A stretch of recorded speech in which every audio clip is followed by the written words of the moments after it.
പ്രകാശമേ മിഴി തുറക്കുക വേഗം. മിശിഹായി പ്രിയപ്പെട്ടവരെ, ഇന്ന് നമ്മൾ ധ്യാന വിഷയമാക്കുന്നത് കുരിശിൽ കിടക്കുന്ന ഈശോയെയാണ്. കുരിശിൽ കിടന്നുകൊണ്ട് തന്റെ ആത്മാവിനെ ദൈവകരങ്ങളിലേക്ക് സമർപ്പിക്കുന്ന ഈശോയെ കുരിശിൽ നിന്ന് താഴെ ഇറക്കുന്നതിന് മുമ്പ് അവന്റെ പാർശ്വത്തിൽ കുന്തം കൊണ്ട് കുത്തുമ്പോൾ അവിടെ നിന്ന് രക്തവും വെള്ളവും പുറപ്പെട്ടു എന്ന് നമ്മൾ കാണുന്നുണ്ട് വചനത്തിലൂടെ. കർത്താവിന്റെ ഹൃദയം അത് സ്നേഹത്തിന്റെ ഹൃദയമാണ്. കർത്താവിന്റെ ഹൃദയം ആർദ്രതയുടെ ഹൃദയമാണ്.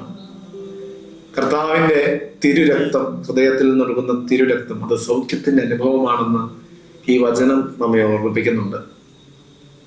ഹൃദയങ്ങളുടെ വിശുദ്ധീകരണമാണ് കുരിശിൽ പാർശ്വം തകർക്കപ്പെട്ട് കിടക്കുന്ന ക്രിസ്തു നമ്മെ ഓർമ്മിപ്പിക്കുന്നത്.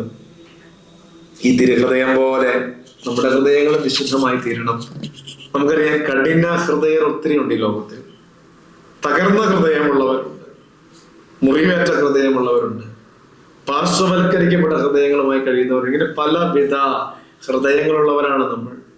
ഞാൻ ഉദ്ദേശിച്ചത് ഹൃദയം എന്ന് പറയുമ്പോൾ ശരീരത്തിന്റെ ഒരു അവയവം എന്നതിനേക്കാൾ ഉപരി നമ്മുടെ ആത്മീയമായ ഒരു ഹൃദയത്തിന്റെ അവസ്ഥയെക്കുറിച്ചാണ് ഞാൻ ഓർമ്മിപ്പിക്കുന്നത്. ഹൃദയങ്ങളെ തിരുഹൃദയമാക്കി നമുക്ക് രൂപാന്തരപ്പെടുത്തണം.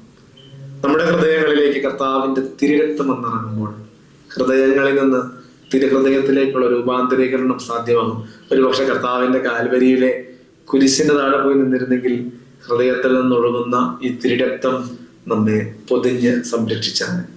കർത്താവിന്റെ തിരുരക്തത്തിന്റെ സംരക്ഷണം ഉണ്ടാകുവാൻ ഞങ്ങളുടെ ഹൃദയങ്ങൾ, മലീമസമായ ഞങ്ങളുടെ ഹൃദയങ്ങളെ കർത്താവെ നിന്റെ തിരുഹൃദയം പോലെ രൂപാന്തരപ്പെടുത്തണമേ എന്നുകൂടിയുള്ള പ്രാർത്ഥനയാണ് ഇത് ഞങ്ങൾക്കുള്ളത്.